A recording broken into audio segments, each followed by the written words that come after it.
अस्सलामु अलैकुम वरहमतुल्लाहि वबरकातुहु। अल्हम्दुलिल्लाहि रब्बिल आलमीन वस्सलातु वस्सलामु अला रसूलिहिल आमीन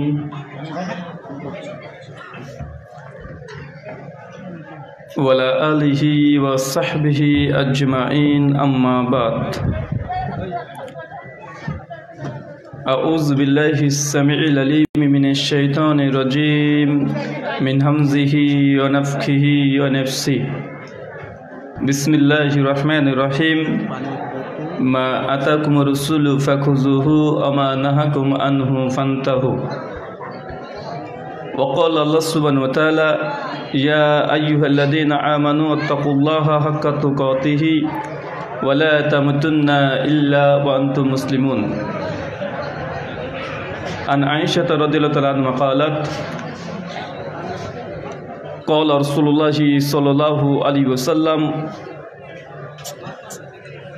मन आमिला अमलन लैसा अलैहि अमरुना फ़हुवा रद्द। रवाहु मुस्लिम। समस्त प्रशंसा সেই মহান সত্তা আল্লাহ সুবহানাহু ওয়া তাআলার জন্য, যিনি আমাদের সৃষ্টি করেছেন। শুধু সৃষ্টি করেননি, এই পৃথিবীতে সহস্র কোটি মাখলুকাত সৃষ্টি করার পরেও যিনি আমাদের এই মানব জাতিকে সর্বশ্রেষ্ঠ জাতি, সর্বশ্রেষ্ঠ মাখলুকাত এবং সর্বশ্রেষ্ঠ নবী মুহাম্মদ আরবি সাল্লাল্লাহু আলাইহি ওয়াসাল্লামের উম্মত হিসেবে প্রেরণ করেছেন, সেই মহান সত্তা আল্লাহ সুবহানাহু ওয়া তাআলার সংক্ষিপ্ত শুকরে সুজুদ আদায় করি তার নিজেরই শেখানো ভাষা দিয়ে। সকলে এক বাক্যে পড়ি আলহামদুলিল্লাহ।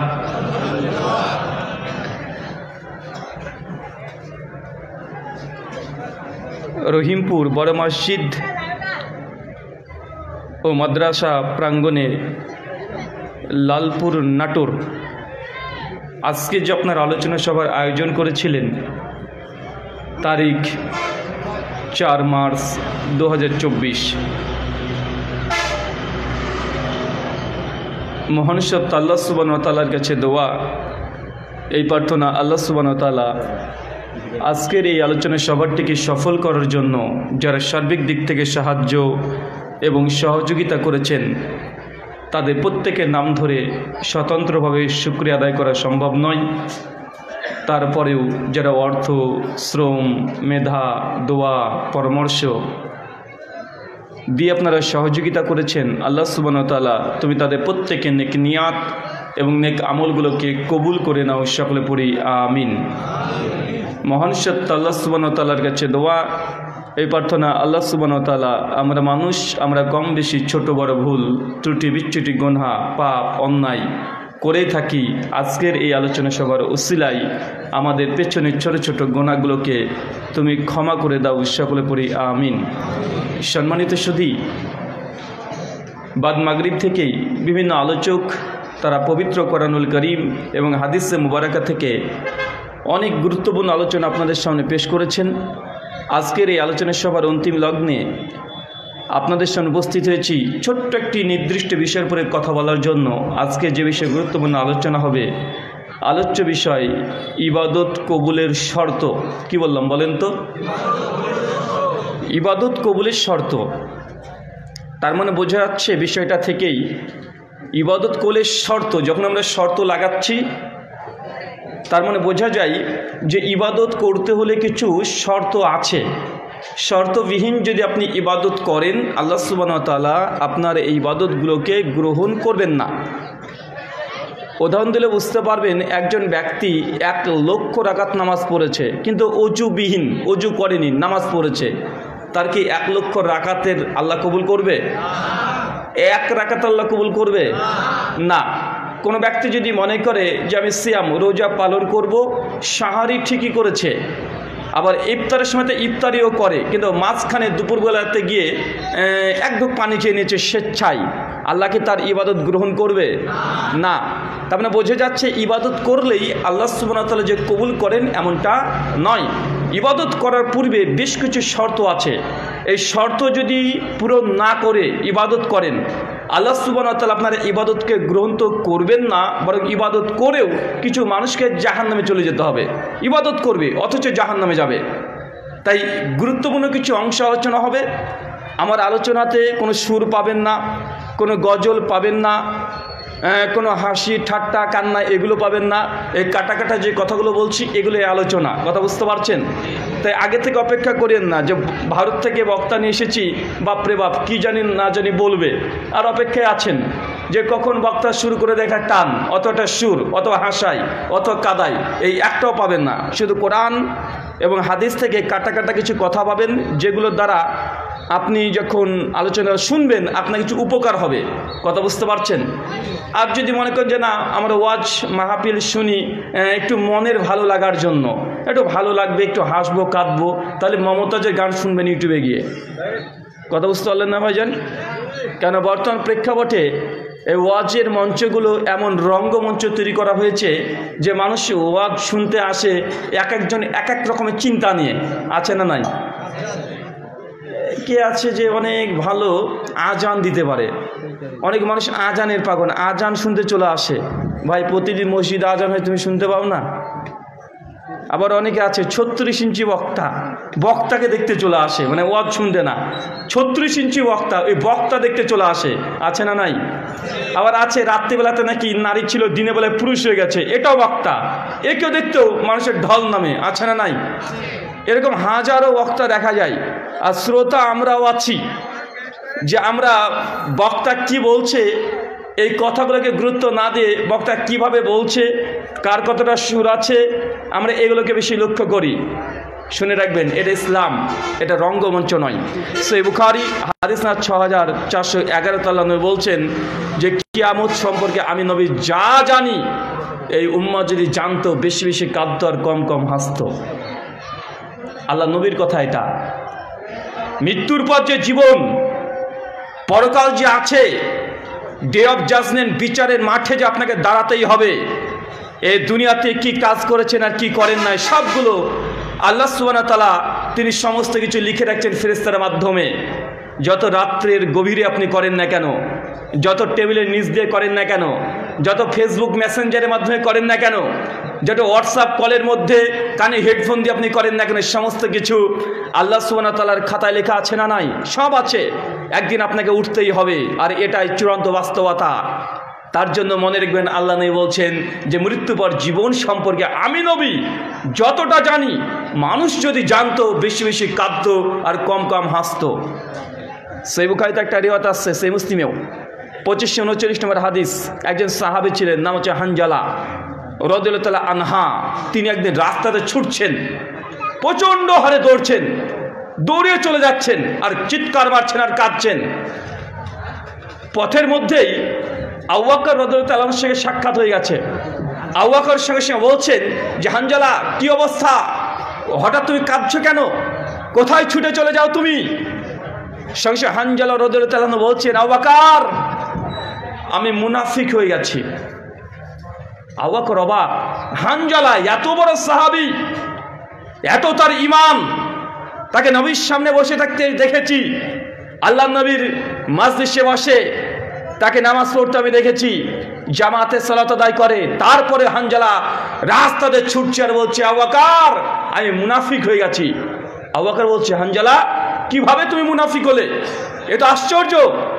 হানজালা বলছেন যে আবু বকর যখন আমি আল্লাহ নবীর মাজলিসে বসি, নবী যখন আলোচনা করে, নবীর কাছে যখন কোরআন হাদিস শুনি, জান্নাত জাহান্নাম এগুলো শুনি, পরকালে বিচার হবে এটা শুনি, তখন আমার মনটা, আমার ঈমানটা অনেক উঁচু লেভেলের হয়ে যায়।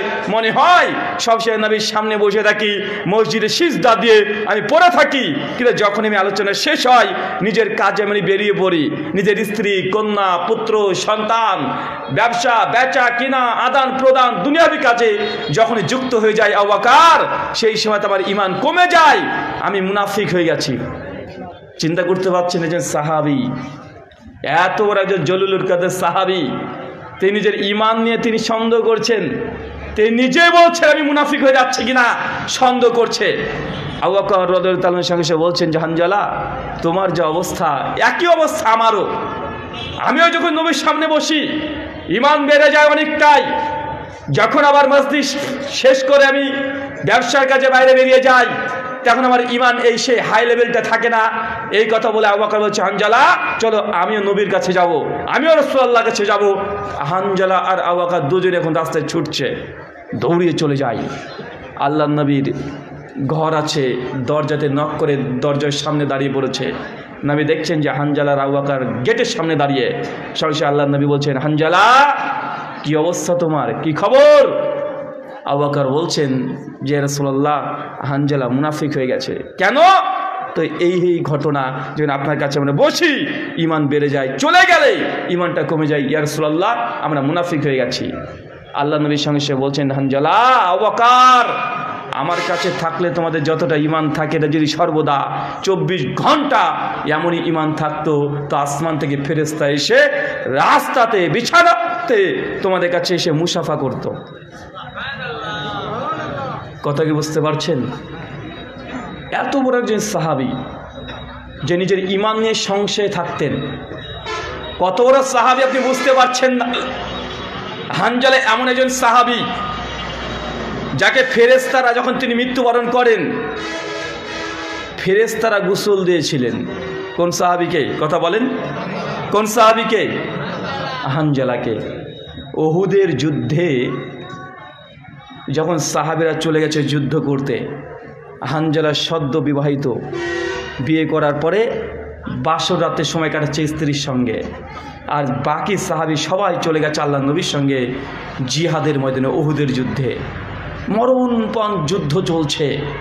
হানজালা যখন শুনেছে যে সমস্ত সাহাবীরা যুদ্ধে চলে গেছে, সঙ্গে সঙ্গে বিছানাতে ত্যাগ করে ছুটতে ছুটতে উহুদে প্রান্তে চলে গেছে। এই উহুদের যুদ্ধ এমন একটা যুদ্ধ মুসলিম জাতিকে সবচেয়ে বেশি ধ্বংস করা হয়েছে। ৭০ জন সাহাবী এই যুদ্ধে মৃত্যুবরণ করেছে। কোন যুদ্ধে? উহুদের যুদ্ধে। আমিরে হামজা নাম শুনেন নাই? এই যুদ্ধে তিনি শহীদ হয়েছিলেন। আল্লাহ রাসূলের দাঁত মুবারক এই যুদ্ধেই শেষ হয়ে গেছিল, এই যুদ্ধে ভেঙে দিয়েছিল। মানুষ রটিয়ে দিয়েছে যে আল্লাহর নবীকে আমরা হত্যা করে দিয়েছি। চতুর্দিকে প্রায় ৭০ জন সাহাবী মারা গিয়েছে। কয়েকশো সাহাবী তারা আহত, কার হাত কেটে নিয়েছে, কারো পা কেটে নিয়েছে, কার চোখ উপড়ে তুলে ফেলে নিয়েছে। প্রায় ১০০ জনের অধিক সাহাবী। যুদ্ধ যখন শেষ হয়ে যায় সমস্ত সাহাবীর পরিবার থেকে তাদের স্ত্রী, কন্যা, পুত্র, সন্তান এসে গোটা যুদ্ধের ময়দান তারা খুঁজে বেড়াচ্ছে তাদের স্বামী বেঁচে আছে কিনা। সবাই সবাইকে খুঁজে খুঁজে দেখছে, কার হাত নিয়ে যাচ্ছে, কার পা নিয়ে যাচ্ছে, কে মারা গেছে লাশ নিয়ে চলে যাচ্ছে। চতুর্দিকে যার যার পরিবার এসে সে লাশগুলোকে নিয়ে যাচ্ছে দাফন করার জন্য তারা চিন্তা করছে। আল্লাহ নবী অবশেষে বলছে যে যতজন উহুদের যুদ্ধে এসেছে সবাইকে কি তোমরা পেয়েছো? সবার লাশ পেয়েছো? একজন সাহাবী বলছে ইয়া রাসূলুল্লাহ একজনকে খুঁজে পাওয়া যাচ্ছে না। সাহাবীর অবাক, কাকে পাওয়া যাচ্ছে না? বলছে আল্লাহর নবী হানজালাকে দেখতে পাচ্ছি না, অথচ তারা আমার সঙ্গে যুদ্ধ করেছে আমরা দেখেছি, আমাদের সঙ্গে তরবারি ধরে একদম কাফেরদের বিরুদ্ধে তরবারিকে শাট করে রেখে দিয়েছিল। ইয়া রাসূলুল্লাহ হানজালাকে দেখা যাচ্ছে না, কই হানজালা? সবাই খুঁজে বেড়াচ্ছে, হানজালার লাশ নেই, অথচ হানজালা যুদ্ধ জিহাদ করেছে, সাহাবীরাও দেখেছে। পাশ থেকে একজন সাহাবী বলছে ইয়া রাসূলুল্লাহ ওই দেখেন দেখেন দেখেন, আশ্চর্য একটা জিনিস, দূরে দেখছে হানজালার এই লাশটা শরীর মোবারক আসমানে ভাসছে, মানে মাটি থেকে একদম ৩-৪ ফুট উপরে ভাসছে, আর শরীর থেকে টপ টপ করে পানি পড়ছে। আল্লাহ নবী দেখে অবাক। আল্লাহ নবী তখন সাহাবীকে বলছে যে আমি যা দেখছি তোমরা তা দেখতে পাচ্ছ না। হানজালা যে আসমানে ভাসছে, এই যে তুমি দেখছো পানিগুলো টপ টপ করে পড়ছে, আসমান থেকে ফেরেশতা এসে আমার হানজালাকে গোসল করে দিচ্ছে। কারণ হানজালা গত রাত্রিতে তার স্ত্রীর সঙ্গে ছিল, সে গোসল করার সময়ও দেয় নাই। আল্লাহ রাস্তায় যুদ্ধ করার জন্য, জিহাদ করার জন্য সে ঝাঁপিয়ে পড়েছে, আল্লাহ তাকে এইভাবে কবুল করে নিয়েছে। তাই ফেরেশতা পাঠিয়ে দিয়ে আমার হানজালাকে গোসল করে দিচ্ছে। চিন্তা করেছেন? এত বড় একজন সাহাবী যে নিজের ঈমানকে নিয়ে সংশয়ে থাকতেন যে আমার ঈমান আছে না চলে গেছে, আমি ইমানদার না মুনাফিক, এটা নিয়ে টেনশন করতেন। ভাই আমাদের মধ্যে যতজন মানুষ আছি, কখন আপনি চিন্তা করেছেন যে আপনার ইমান আছে না চলে গেছে? একটুখানি চিন্তা ফিকির করেছেন?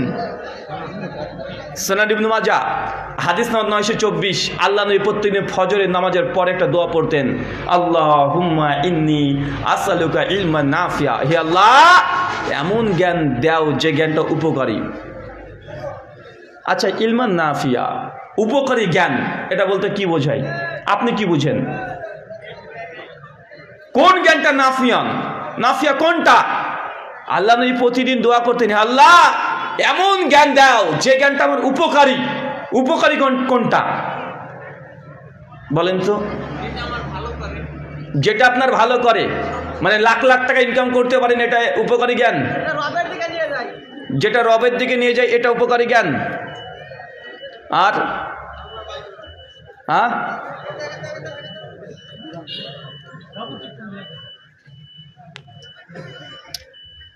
ইমাম বুসুরি রাহিমাহুল্লাহ তিনি এই হাদিসের ব্যাখ্যাতে বলছেন, ইলমান নাফিয়া, এটার অর্থ ওই জ্ঞান যে ব্যক্তি জ্ঞান অর্জন করে ওই ইলমের উপরে আমল করেছে।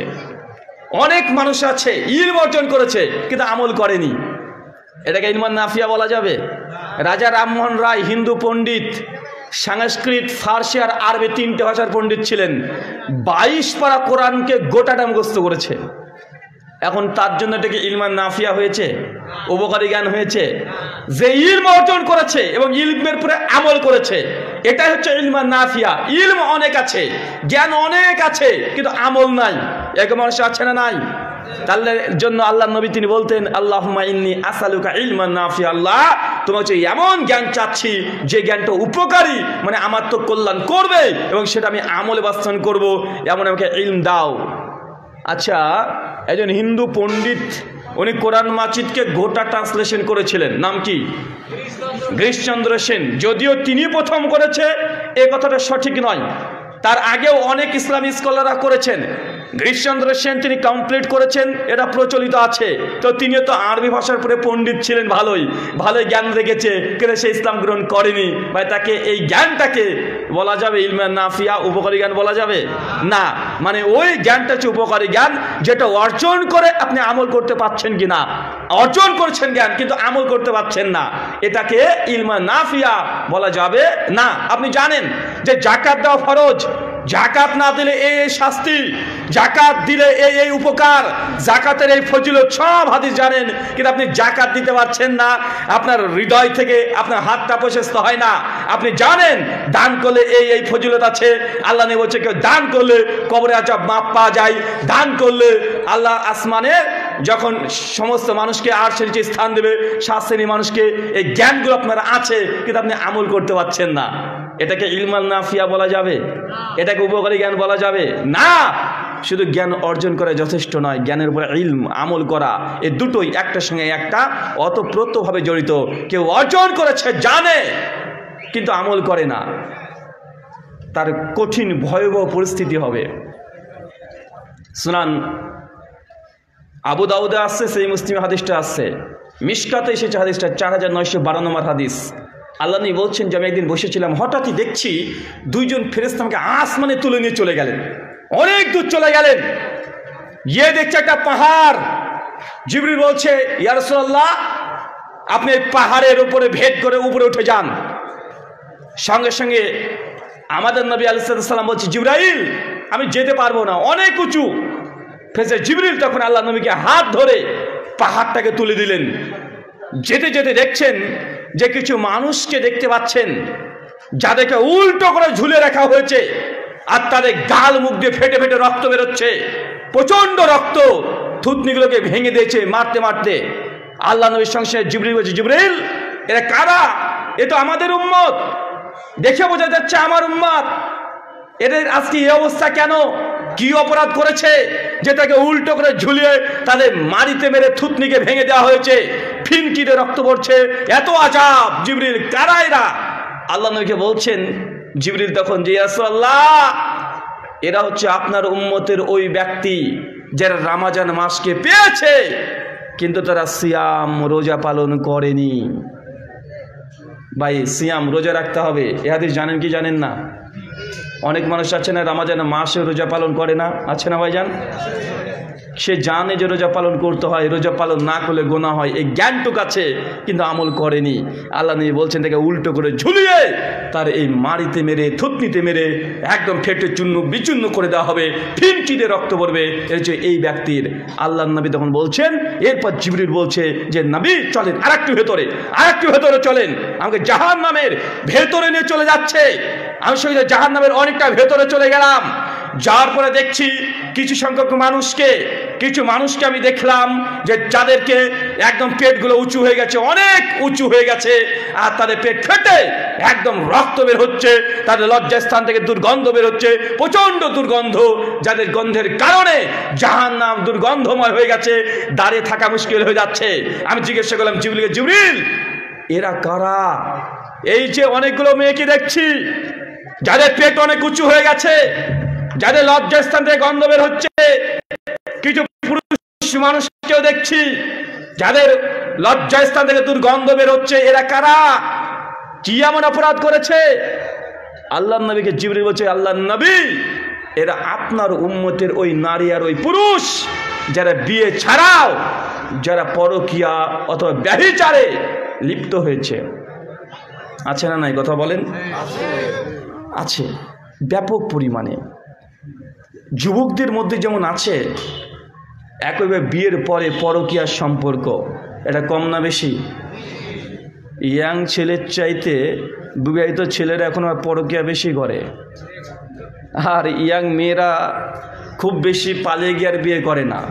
3 ছেলের মা ঠিকই পালিয়ে গিয়ে বিয়ে করছে, আছে না ভাইজান? 3 ছেলে 4 ছেলের মা, ওকে নিয়ে বেশি রিস্ক। ইয়াং মেয়েরা বুঝে নিয়েছে পালিয়ে গিয়ে বিয়ে করা যাবে না, গেলে অনেক লস, তার জন্য অনেকটা কমে গেছে। কিন্তু বিয়ের পরে 3-4টে ছেলে আছে, স্বামী আছে একদম প্রবাসে, ও কঠিন বদমানুষ, 4 বছর 5 বছর ধরে প্রবাস খাটছে, তোর বউ কি টিকবে রে ভাই? ও তো পালাবেই। কানজুল উম্মালে হাদিস আসছে যে একজন নারী ছাড়া একজন পুরুষ স্বামী স্ত্রী তারা পৃথক থাকতে পারবে সর্বোচ্চ 4 থেকে 4.5 মাস। কত মাস? 4 থেকে 4.5 মাস। 4 মাস এটাই শেষ, 4 মাস থাকতে পারবে। আর তারপর যদি থাকতে চায় স্ত্রীর কাছ থেকে পারমিশন নিতে হবে, স্বামীকে বলতে হবে যে আমি আরও কিছুদিন থাকতে চাই, তুমি কি রাজি? যদি বউ বলে যে ঠিক আছে কোনো সমস্যা নাই, এবং স্ত্রীকে বলতে হবে, স্বামীটা বলবে যে তুমি আমাকে থাকার অনুমতি দিচ্ছ, তবে তোমার লজ্জায় স্থান হেফাজত করতে পারবে কিনা আগে ওয়াদা দাও, চুক্তি করো। যদি চুক্তি না করে যদি আপনি 4 মাসের অতিক্রম করে ফেলেন, স্ত্রী যদি পরকীয়া করে ব্যভিচার করে, স্ত্রী যেমন গুনাহগার আপনি সমান গুনাহগার হবেন। কথা বুঝতে পারলেন না? কষ্ট হয়ে গেল? যদি 4 মাসের বেশি থাকতে চান স্ত্রীর কাছে এক পারমিশন নিতে হবে। আর পারমিশনটা কি? যে আমি থাকতে চাই, কিন্তু আমাকে তোমাকে ওয়াদা করতে হবে আমি বিহীন যাতে লজ্জাস্থান অন্য কেউ না দেখে, দুইজনে পরপুরুষের সঙ্গে গল্প গুজব না করো, তুমি কি আমাকে ছাড়া থাকতে পারবে? স্ত্রী যদি বলে ঠিক আছে, আল্লাহর কসম করে বলছি তুমি থাকো, আমি আমার এই লজ্জাস্থানকে আমি হেফাজত করব। যদি ওয়াদা করে আপনি এখন 4 মাসের অতিক্রম করে থাকতে পারেন, স্ত্রী যদি আপনার কথা খিলাফ করে, ওয়াদা ভঙ্গ করে, তাহলে আপনি আর গুনাহ হলো না, আপনার স্ত্রী গুনাহ হবে। কেন? সে ওয়াদা খিলাফ করেছে, এবং তার জেনা করলে যে গুনাহ সে গুনাহ অবধারিত হবে কিয়ামতের মাঠে। তো আল্লাহ সুবহানাহু ওয়া তাআলা বলছেন যে তাকে জাহান্নামে দাও দাও করে জ্বালানো হবে, আর তার লজ্জাস্থানে দুর্গন্ধ বের হবে। মানুষ দেখবে আর বলবে ওই যে দেখ ওই দেখ ওই দেখ অমুকের বউ সে জেনা করেছিল, আমরা সেদিনকে বলেছিলাম, কিন্তু কেউ বিশ্বাস করে না। আজকে দেখ মানুষের সামনে সেদিন অপমান অপদস্থ হবেন, সবাই থাকবে। আল্লাহ নবী তারপরে বলছেন, এরপর জিবরাইল আমাকে আরো ভেতরে নিয়ে চলে গেল, জাহান্নামের আরো ভেতরে। যত ভেতরে যায় তত আযাব দেখতে পাই। দেখতে দেখতে দেখছি কিছু মেয়ে মানুষকে যাদের স্তন দুগ্ধের মধ্যে অনেকগুলো সাপ বারবার ছোবল মারছে, প্রচন্ড হারে ছোবল মারছে। আমি জিবরিল এই মেয়েগুলোকে দেখে মনে হচ্ছে আমার উম্মত, আমারই তো উম্মত, এরা কারা যে তাদেরকে বারবার সাপ ছোবল মারছে? এরা কি অপরাধ করেছে? আল্লাহ নবী জিবরিল বলছে, ইয়া রাসূলুল্লাহ এই মেয়েরা হচ্ছে ওই মেয়ে যাদের সন্তান ছিল কিন্তু সন্তানকে ঠিক মতো দুগ্ধ দেয় নাই। আছে না নাই? কথা বলেন। 1 বছর 1.5 বছর দেওয়ার পরে আর দেয় না, ছেলে খেতে চায় তারপরেও দেয় না, আছে না নাই? সূরা লুকমান 14 নম্বর আয়াত, সূরা হাকাব 15 নম্বর আয়াত, সূরা বাকারা 233 নম্বর আয়াত। একটা ছেলে 2 থেকে 2.5 বছর ছেলেটা দুধ খাবে, এটা ছেলেটার হক। মা যদি সেই সন্তানকে না দেয়, মা সন্তানের হক নষ্টকারী। এরকম হাজার ঘটনা আল্লাহর নবী একবারই তিনি গিয়ে দেখছেন। আপনাকে আবারও বলছি, আল্লাহ নবী দোয়া করতেন, কি দোয়া? আল্লাহুম্মা ইন্নী আসআলুকা ইলমান নাফিয়ান, হে আল্লাহ এমন জ্ঞান দাও যে জ্ঞানটা উপকারী। এরপরে বলতেন ওয়া রিজকান তাইয়্যিবান, আল্লাহ এমন রিজিক দাও যে রিজিকটা পবিত্র। কোন রিজিক? পবিত্র রিজিক বোঝেন কোনটা? হ্যাঁ, আচ্ছা হালাল রিজিক। আচ্ছা ধরেন হালাল ভাত খেলেন, একদম জবাই করা বিসমিল্লাহ আল্লাহু আকবার বলা 5 ওয়াক্ত হাজির পেছনে আপনি জবাই করা গরুর মাংস খাচ্ছেন, কিন্তু টাকা যদি হারাম হয়, খাচ্ছেন তো হালাল, কিন্তু যেটা দিয়ে কিনেছেন ওটা যদি হারাম হয়, কথা বুঝতে পারলেন না ভাইজান? মানে খাবারটা হালাল, কিন্তু যে টাকা দিয়ে কিনেছেন ওটা যদি আবার হারাম হয়ে যায়, তাহলে ইবাদত কবুল হবে? এটা রিজকান তাইয়্যিবা বলা যাবে? পবিত্র রিজিক বলতে পারবেন? আচ্ছা আপনি মানুষ হিসেবে ভালো মানুষ, সব কিছু ঠিক আছে, নামাজ পড়ছেন 5 ওয়াক্ত, যে পাঞ্জাবি পরা আছে এটা ঘুষের টাকার, এটা প্রতারণা বাটপারি করার, এটা দোকানে বিড়ি সিগারেট জর্দা বিক্রি করে যে লাভ হয়েছে ওই টাকার আপনার এই পোশাক, এই পাঞ্জাবি জুব্বা। এখন বলেন তো এই যে রিজিক, এই যে পোশাক আপনি যেটা পরে আছেন, এটা কি আপনার জন্য কল্যাণ নিয়ে আসবে? আমরা রিজিক বলতে বুঝি ভাত, রিজিক বলতে বুঝি গোস্ত, রিজিক বলতে বুঝি আমরা খাবার। ভাইজান রিজিক মানে শুধু ভাত খাবার মাংস নয়, রিজিক এটা ব্যাপক অর্থে ব্যবহার করা হয়। আল্লাহর পক্ষ থেকে আপনার কল্যাণের জন্য যা পেয়েছেন সব রিজিক। আপনার স্ত্রী যদি ভালো হয় এটা আপনার জন্য রিজিক। আপনার ছেলে যদি কোরআনের হাফেজ হয়ে যায়, ভালো ব্রেন দিয়েছে আল্লাহ, এই ছেলেটা আপনার জন্য রিজিক। আপনার স্ত্রী সে যদি কল্যাণকর নেককার পরেজগার হয়, অন্য 5 জন স্ত্রীর মতো না, আপনাকে যথাযথভাবে মূল্যায়ন করে, আপনাকে সালাতের জন্য বলে, আপনার জন্য সাহারি স্বেচ্ছায় উঠে এই শীতের সময় আপনাকে তৈরি করে দিবে, সে কখনো একবারও আপনার সঙ্গে অসুবিধা কিছু করে না। আপনার বাড়িতে ছোট বোন আছে, মানে তার ননদ আছে, কোনো ঝামেলা করে না। আপনার মাতা শাশুড়ির সঙ্গে কখনো ঝামেলা করে না। এই স্ত্রীটা আপনার জন্য রিজিক। কথা কি বুঝতে পারছেন? আপনি তখনই বুঝতে পারবেন যখন আপনার স্ত্রী দেখবেন যে কথায় কথায় আপনার সঙ্গে ঝামেলা করে, কথায় কথায় আপনার সঙ্গে উল্টো পাল্টা মুখ চলছে, কথায় কথায় আপনার স্ত্রী আপনার মায়ের প্রসঙ্গে খারাপ খারাপ মন্তব্য করে, যে তোমার মা এই বলেছে, তোমার মা আজকে এই বলেছে, তোমার বোন আজকে এই বলেছে। এমন মেয়ে আছে না নাই? এখন যদি এমন মেয়ে যদি আপনার ভাগ্যে একটা পড়ে যায়, এটা কি রিজকান তাইয়্যিবান হলো না? এটা কি আপনার জন্য কল্যাণ নিয়ে আসছে না সংসারে অশান্তি নিয়ে আসছে? এতদিন আপনি গোটা সংসারটাকে মেনটেন করেছেন, বাপ মা ভাই বোন সব আপন হয়ে গেল, কেবলই বিয়ে করে এসেছেন, 1 সপ্তাহ যেতে না যেতে আপনার বউ এসে বলছে, এই শোনো তুমি ক টাকা ইনকাম করো, বেতনটা আমার হাতে দেবে। এমন মেয়ে আছে না নাই? এখন 20 বছর ধরে সংসার করলেন, কোনো ঝামেলা নেই, বউটা চলে আসছে, বউ শাশুড়ির ঝামেলা চলছে, 2 ভাইয়ের মধ্যে ভিন্ন হয়ে গেছে, মা ছেলে এখন শত্রু হয়ে গেছে। এখন মা দেখবে না বউ দেখবে, ছেলেটা বিপদে, শেষ পর্যন্ত গলায় দড়ি দিয়ে ঝুলছে বউ। ভাই এমন আছে না নাই? আপনি এখন বুঝতে পারছেন না, রিজিক শুধু টাকা পয়সা না, টাকা পয়সা তো রিজিক অবশ্যই, কিন্তু আপনার নেককার স্ত্রী যদি পান এটাও রিজিক, যদি বাপ ভালো হয় এটাও রিজিক। অনেক বাপ আছে বদমাশ, আছে না ভাইজান?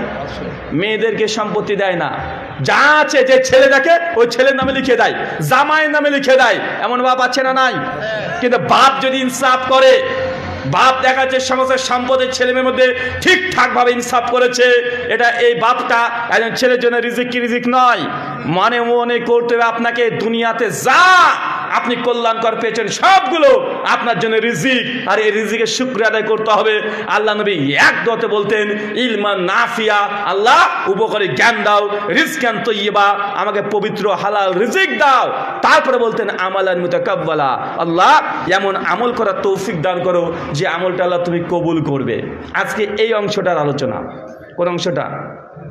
আমালান মুতাকাব্বালা, আল্লাহ এমন ইবাদত করার, এমন আমল করা তৌফিক দান করো যে আমলটা আল্লাহ তুমি কবুল করবে। তার মানে এই দোয়া থেকে বোঝা যায় যে আল্লাহ সব ইবাদত কবুল করবেন না, সব ইবাদত আল্লাহ কবুল করেন না। আমালান মুতাকাব্বালা, আমল করতে হবে কবুল যোগ্য। আপনি কখনো কখনো কোন একটা ইবাদত করে আল্লাহকে বলেছেন যে আল্লাহ আমার এই দানটা তুমি কবুল করো, করেছেন?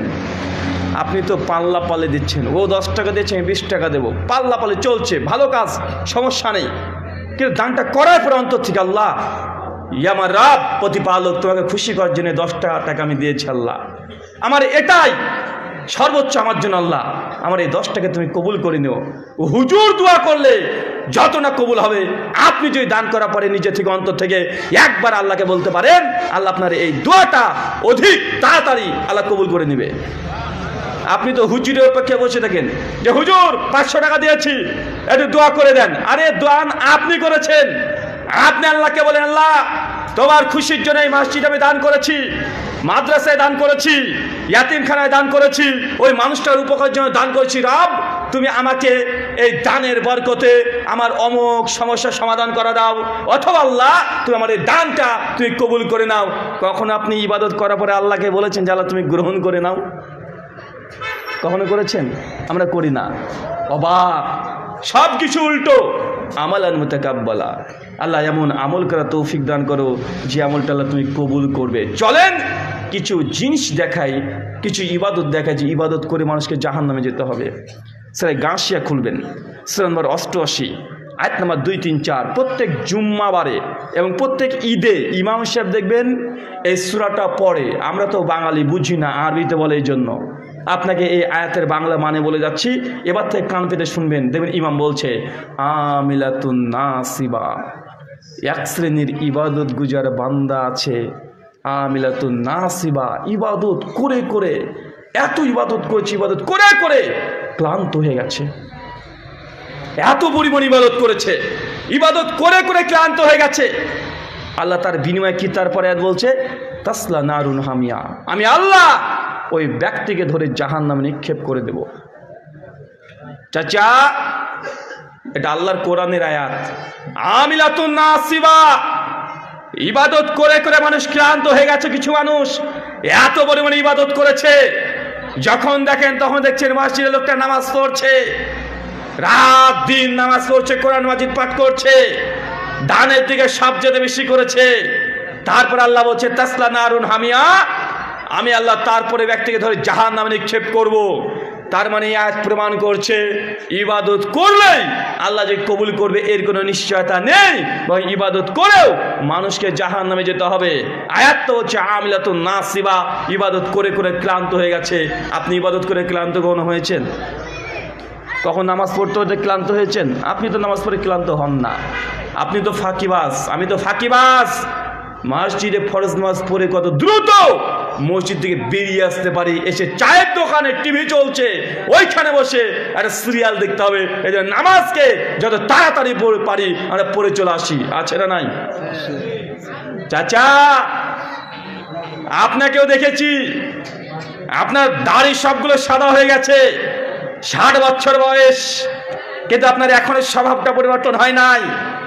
এখন আপনি এশার নামাজ শেষ করে দৌড়তে দৌড়তে গিয়ে চায়ের দোকানে গিয়ে চায়ের অর্ডার দিয়ে এখনো জর্দা দিয়ে পান, আপনি এখন অর্ডার দিয়ে এখন আপনি খান। আচ্ছা না নাই? এখন আপনি সিগারেট টানেন। এখন আমরা দেখবো, এটা নিশ্চিত জেনে রাখেন, আলোচনা সভা শেষ হয়ে যাবে, মানুষ বলে বাপ রে বাপ কি আলোচনা করলো রে, ভারতের বক্তা কে বলবে না ভালো তো লাগেনি রে, ও তো সুর নাই, এক একজন এক এক রকমের কথা বলবে, আর যার সময়তে বিড়ি টানতে টানতে যাবে। আচ্ছা না নাই? কথা বলেন। আরে এরকম খোর সব জায়গাতে পাওয়া যায়। আচ্ছা কারা কারা বিড়ি খান একটু হাত তোলেন তো। আপনি বিড়ি খান না মোবাইল? বিড়ি কে কে খান? চাচা আপনি খান? যারা খায় তারা হাত তোলেন। চাচা মান সম্মান হারায়েন না, সব ক্যামেরা করছে। কে কে বিড়ি খান? আচ্ছা সিগারেট কারা কারা খান? কেউ খান না, সব আল্লাহর ওলি। হ্যাঁ আচ্ছা জর্দা কারা কারা খান? জর্দা পান? আপনি খান? ভাল লাগে? বউ কিছু বলে না ভাই? আরে জর্দা যদি পান খান, সেই বুখারী মুসলিমের হাদিস, আল্লাহ নবী বলছেন যে তোমরা মসজিদে পেঁয়াজ রসুন খেয়ে এসো না। কেন? পেঁয়াজ রসুনে এত দুর্গন্ধ থাকে যে ফেরেশতারা ওই ব্যক্তির কাছে আসে না, কষ্ট পায়, আর মুমিন মুসলিমরা কষ্ট পায়। তো আপনি যদি জর্দা দিয়ে সবসময় পান খান, তো আপনার কাছে ফেরেশতা আসবে? ফেরেশতা যদি না আসে, আপনার পরিবারে বরকত কিভাবে আসবে? মুখে যা দুর্গন্ধ, ফেরেশতা তো আসবে না, বরং শয়তান এসে হিজু করে দিবে। কথা বুঝতে পারলেন না ভাইজান? আর মেয়েগুলো সব কি বুঝি না, এই বিড়িখোর আর জর্দা করে বউগুলো কি, ওরা কি মানুষ না পায়জামা? এই বিড়িখোরের কাছে টেকা যায়, এক বিছানে শয় কিভাবে রে ভাই? যে জর্দাখোর এত দুর্গন্ধ, ওর স্ত্রীর কাছে থাকে কিভাবে? এ পালাচ্ছে নাকি রে? ভাইজান বসেন বসেন, বসে দেখেন, যেতে দিয়েন না। না না থাক। কি নেশা লেগেছে নাকি আবার? না হিসু চাপিয়েছে? না, অপমান নয়। আল্লাহ নবীর কাছে একজন এসে, মুসনাদ আহমদের হাদিস, আল্লাহ নবী কাছে বলছে, ইয়া রাসূলুল্লাহ, আমি জেনা করতে চাই, জেনা, ব্যভিচার, আমাকে অনুমতি দেন। ওমর বিন খাত্তাব রেগে গেছে, একদম তরবারি হাতে। বলে কি রে, নবীর কাছে এসে জেনা করবে, পাগল নাকি? সঙ্গে সঙ্গে আল্লাহ নবী তখন বলছে, বাবা তুমি এসে বসো। বসেছে। আল্লাহ নবী তখন বলছে, বাড়িতে তোমার খালা আছে? জি আছে। বলছে, তোমার খালার সঙ্গে কেউ যদি জেনা করতে চায় তুমি কি করবে? রেগে দেখ, বলেন কি, আমার খালার সঙ্গে জেনা করবে মানে একদম শেষ করে দেবো, যে জেনা করবে তাকে শেষ করে দেবো। আল্লাহ নবী তখন বলছেন যে তোমার বাড়িতে তোমার বোন আছে? জি আছে। বলছে, তোমার বোনের সঙ্গে কেউ যদি জেনা ব্যভিচার করে তুমি কি করবে? আরো রেগে যায় নবী। এরপর যে তোমার মার সঙ্গে কেউ যদি জেনা ব্যভিচার করতে চায় তোমার কেমন লাগবে? আরো রেগে যায়। আল্লাহ বিশ্বাস বলছেন যে শোনো, তুমি যে মেয়েটার সঙ্গে ব্যভিচার করতে চাচ্ছ, জেনা করতে চাচ্ছ, হয় সে কারো বোন অথবা কারো মেয়ে অথবা কারো মা, তুমি যেটা নিজের জন্য চাও না, অপরের জন্য তুমি কিভাবে চাও? আচ্ছা, যারা মনে করেন বিড়ি সিগারেট জর্দা খাওয়া হালাল বা খারাপ না, ধরেন আপনি বাড়িতে আছেন, টেবিল আছে, অনেকগুলো ফল ফ্রুটস আছে, আপনার 8 বছরের ছেলে, আপনি একটা পেয়ারা খেয়েছেন, কামড় দেওয়ার পর টেবিলে রেখে দিয়েছেন, দিয়ে পেপার পড়ছেন। আপনার ছেলেটা যদি ছুটতে ছুটতে এসে বাকি অর্ধেক পেয়ারাকে যেটা খেয়ে রেখেছেন বা আপেল খেয়ে রেখে দিয়েছেন, ছেলে যদি বাকি এসে অর্ধেক খেয়ে নেয়, ছেলেকে কি করবেন? মারবেন? থাপ্পড় মারবেন? না ভালোবেসে বাবা তুমি আরো খাও, আর একটা হাতে ধরিয়ে দিবেন? কি করবেন? ছেলে খেয়েছে আলহামদুলিল্লাহ বলবেন কি বলবেন না? কথা বলেন। এখন আপনি ভাত খাওয়ার পরে সিগারেটটা টান মেরেছেন, টেবিলে অর্ধেক সিগারেটটাকে রেখে দিয়েছেন, জ্বলছে। আপনার ওই ছেলেটাই ছুটতে ছুটতে এসে যদি সিগারেটটা ধরে মারে টান, আর নাক দিয়ে আপনার সামনে ধোঁয়া বের করছে, এখন বলেন আপনি কি করবেন? থাপ্পড় দেবেন? কেন রে ভাই? তার মানে আপনি বুঝতে পারছেন যে এই খাবারটা আমার ছেলের জন্য হালাল না, হারাম। আপনি বুঝতে পারছেন? কোনো বাপ কি তার সন্তান যখন ছেলের সামনে যদি বিড়ি টানে, সিগারেট টানে, বাপ সহ্য করবে না? তো ছেলের জন্য যেটা হালাল না, হারাম আপনি নিজে মনে করছেন, আপনার জন্য হালাল হলো কি হবে? আচ্ছা, পৃথিবীর কোনো হালাল খাবার পায়খানা করে খাওয়া যায়?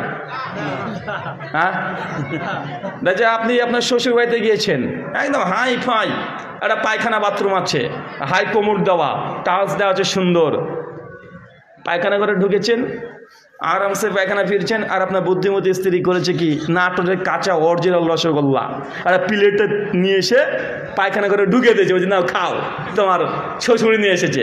পায়খানা করে বসে থাকবেন আর তুলে তুলে খেতে পারবেন? কে কে পারবেন বলেন তো, আমি দাম দিয়ে যাব। কে কে খেতে পারবেন? কেউ আছেন যে পায়খানা ঘরে বসে ভাত খেতে পারবেন? মাংস, বিরিয়ানি, পোলাও, কিন্তু একটা খাবার মানুষ পায়খানা ঘরে বসে খায়। আবার এত বদ মানুষ, ও আবার বলে আরে ভাই যদি পায়খানাতে যদি গিয়ে না খায়, পায়খানায় ক্লিয়ার হয় না। আছে না নাই? কথা বলেন। আমার আছে না নাই? যে পায়খানাতে গিয়ে যদি না টানে, ওর পায়খানায় ক্লিয়ার হয় না, এ রোগী আছে না ভাইজান? আরে অনেক আছে। তার মানে বুঝতে হবে যে হারাম জিনিস খেয়ে খেয়ে ও সিস্টেম পুরো পরিবর্তন হয়ে গেছে। মানে যতক্ষণ না নাপাক জিনিস না খাচ্ছে, ততক্ষণ নাপাক জিনিস ক্লিয়ার হয় না। চিন্তা করেছেন সিস্টেম কত উল্টো হয়ে গেছে? আল্লাহ নবী দোয়া করতেন আমালান মুতাকাব্বালা, হে আল্লাহ এমন আমল করা তৌফিক দান করে যে আমলটা তুমি কবুল করবে। আর আল্লাহ কোরআনে বলছেন তাসলা নারুন হামিয়া, আমি আল্লাহ ওই মানুষকে যে ইবাদত করে করে ক্লান্ত হয়ে গেছে তারপরে জাহান্নামে নিক্ষেপ করে দেব। মানে ইবাদত করেও মানুষ জাহান্নামে যাবে, এটা নিশ্চিত জানেন যাবে। কোন ইবাদত গুজার বান্দা যে এত ইবাদত করলো? আপনি তো খুবই অলস ব্যক্তি। মসজিদে যদি ইমাম সাহেব একদিন লম্বা কিরাত শুরু করে দেয়, দেখা যায় সূরা ইয়াসিন আজকে ফজরে গোটা পড়বে, একটু লম্বা করে কিরাত পড়ে চলে যায়, আর পেছনকার মানুষ ভাবছে কি রে এত লম্বা ধরে নামাজ পড়ছে কেন, কখন রুকুতে যাবে, টেনশনে পড়ে গেছে। আছে না নাই? পেছন থেকে মুসল্লি বল লুকমা দিচ্ছে নামাজে, ইমাম সাহেব যেমন পড়ছে পড়েই চলে যায়, থামে না, মুক্তা দিচ্ছে। আছে না নাই কথা বলেন? এই বুড়োগুলো বেশি করে এই কাজটা। মানে একটু যদি কিরাত লম্বা হয়ে যায়, 4-5 মিনিট ধরে কিরাত করছে দেখা যাচ্ছে প্রথম রাকাতে, বুড়ো হুজুরগুলো আছে কিছু পেছন থেকে একদম খাঁ খুঁক, মনে হচ্ছে সব যক্ষা রোগ এখন মসজিদে, সবার যক্ষা হয়ে গেছে। আছে না নাই? আরে সিজদাতে গিয়েও করে, একটু লম্বা সিজদা হয়ে গেলে মানুষ টেনশনে পড়ে যায়, কি ব্যাপার এই ইমাম কি ঘুমিয়ে গেল নাকি? ওইখানে গিয়েও লুকমা দেয় কি দেয় না কথা বলেন? ওখানে গিয়েও লুকমা দিচ্ছে। আপনি হচ্ছে ইবাদতে অলস, কিন্তু আল্লাহ বলছেন কোরআনে আমিলাতুন নাসিবা, ইবাদত করে করে মানুষ ক্লান্ত পরিশান্ত হয়ে গেছে, তারপরে আমি আল্লাহ তাকে জাহান্নামে নিক্ষেপ করব। চলেন মিশকাত হাদিস 205, আল্লাহ বলছেন কিয়ামতের মাঠে 3 শ্রেণী মানুষকে প্রথম তোলা হবে। কয় শ্রেণীর? 3 শ্রেণীর। তার মধ্যে 2 নম্বর ব্যক্তিগত আল্লাহ নবী বলছেন যে কিছু মানুষ থাকবে কিয়ামতের মাঠে, আল্লাহ তাকে ডাকবেন, ডেকে বলবেন যে আমার বান্দা দুনিয়াতে তোমাকে কোটি কোটি টাকা দিয়েছিলাম, লাখ লাখ টাকার মালিক বানিয়েছিলাম, কি করেছিলে? ওই ব্যক্তি তখন উঠে আল্লাহ বলে, আল্লাহ তুমি যে অনেকে কোটি কোটি টাকা দিয়েছিলে, আমি ওই এমন কোনো মানুষ নেই যে দান চেয়েছে আমি দান করি নাই। দেখো আমার নামে দুনিয়াতে মসজিদ আছে, আমার নামে মাদ্রাসা, আমার নামে এতিমখানা, সবকিছু আল্লাহ আছে। মানুষকে আমি দান করেছি, দান করে করে আমি সম্পত্তি শেষ করে দিয়েছি। আল্লাহর সঙ্গে সঙ্গে বলবো ওই ব্যক্তিকে আনতা কাযাবতা, আর তুই মিথ্যাবাদী, তুই মিথ্যা কথা বলছিস, তুই আমাকে খুশি করার জন্য কোনো কিছুই করিসনি, তুই তো দান করেছিস। মানুষ থেকে দানবীর বলবে এটা শোনার জন্য।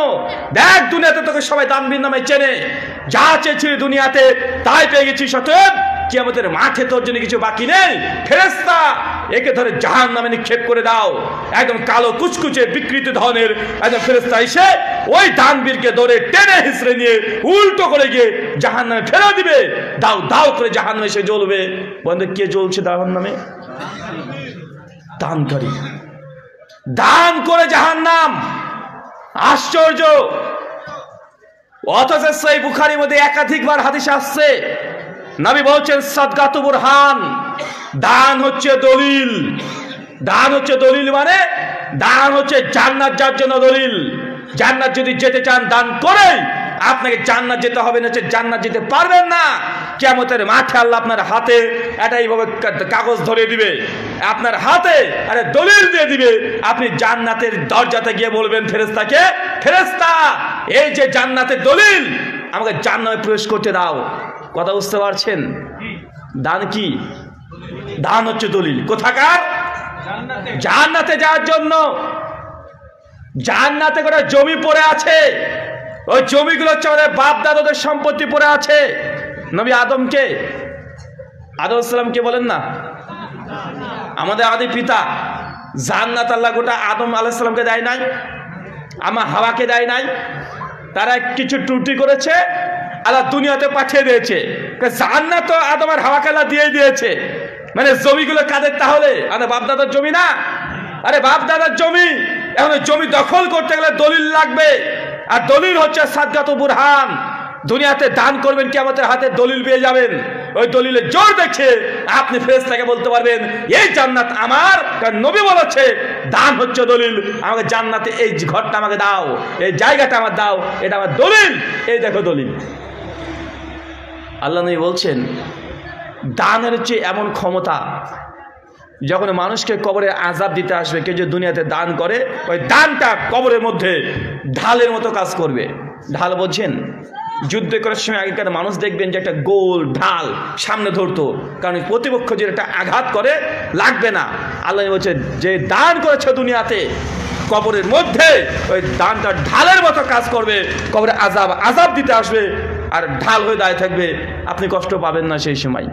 দানের ক্ষমতা দেখেছেন কত জায়গায় আছে, কবরে দানের ক্ষমতা আছে, জান্নাতে ঢোকার জন্য দানের ক্ষমতা, কিয়ামতের মাঠে দানের ক্ষমতা, সব জায়গায় এমন কোনো জায়গা নেই যে দান আপনাকে সহযোগিতা করবে না, সব জায়গাতে দান আপনাকে সহযোগিতা করবে। কিন্তু আল্লাহ নবী বলেছে দান করে একজন মানুষ জাহান্নামে।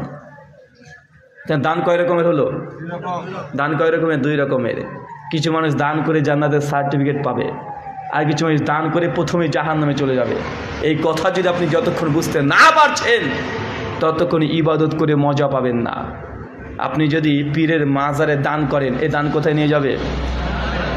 আপনি যদি এখন কনসার্ট করার জন্য যদি দান করেন, এই দান কোথায় নিয়ে যাবে? আপনি যদি কোনো বেশ্যালয়ে পতিতালয়ের জায়গাতে কিছু একটা হবে তাদেরকে দান করেন, এই দান কোথায় নিয়ে যাবে? বেদাতি মাদ্রাসাতে যদি দান করেন, এই দান কোথায় নিয়ে যাবে? জাহান্নাম। দান করলে যে আল্লাহ জান্নাত দিয়ে দেবে এমনটা নয়। দান যে জায়গাতে করছেন সে জায়গাটা দেখতে হবে। সুনান তিরমিজি 2517 নম্বর হাদিস, আল্লাহ বলছেন কিয়ামতের মাঠে প্রত্যেক আদম সন্তানকে 5টা প্রশ্ন না করা পর্যন্ত আল্লাহ ছাড়বেন না। সব মানুষকে 5টা প্রশ্ন করা হবে। 4 নম্বর প্রশ্ন আল্লাহ করবেন কিয়ামতের মাঠে, বেটা তুমি কোন দিক থেকে কোথা থেকে রোজগার করেছো আর কোথায় ব্যয় করেছো, দুটোই পূজাতে হবে সেই দিন। শুধু হালাল ইনকাম যে আপনি আল্লাহকে কিয়ামতের মাঠে বিচার নেবে এমনটা নয়। হালাল ইনকাম এটা তো নিবে, আবার তুমি খরচ কোথায় করছো এটাও আল্লাহ নেবে। হিসাব কয়টা? হিসাব কয়টা? শুধু হালাল রোজগার করলে হবে না। একজন মানুষ হালাল ইনকাম আছে কিন্তু একটা সিনেমা হল খুলে বসে আছে, মানুষ এসে খারাপ খারাপ ভিডিও দেখছে, সিনেমা দেখছে, মানুষ নষ্ট হচ্ছে, এই যে টাকাটা ইনভেস্ট করছে খারাপ জায়গায়, ভাই এটা আল্লাহ হিসাব নেবে না? অবশ্যই নেবে। মানে দান সদকা সহযোগিতা যাকে তাকে করা যায় না, যে জায়গাতে দান করবে সে যেন কল্যাণকর জায়গা হয়। আল্লাহ নবী এই জন্যই বলছেন কিয়ামতের মাঠে মানুষকে 5টা প্রশ্ন করা হবেই হবে। কিয়ামতের মাঠে তোমার 4 নম্বর প্রশ্ন, কোন পথ থেকে তুমি টাকা রোজগার করেছো আর কোন পথে তুমি ব্যয় করেছো।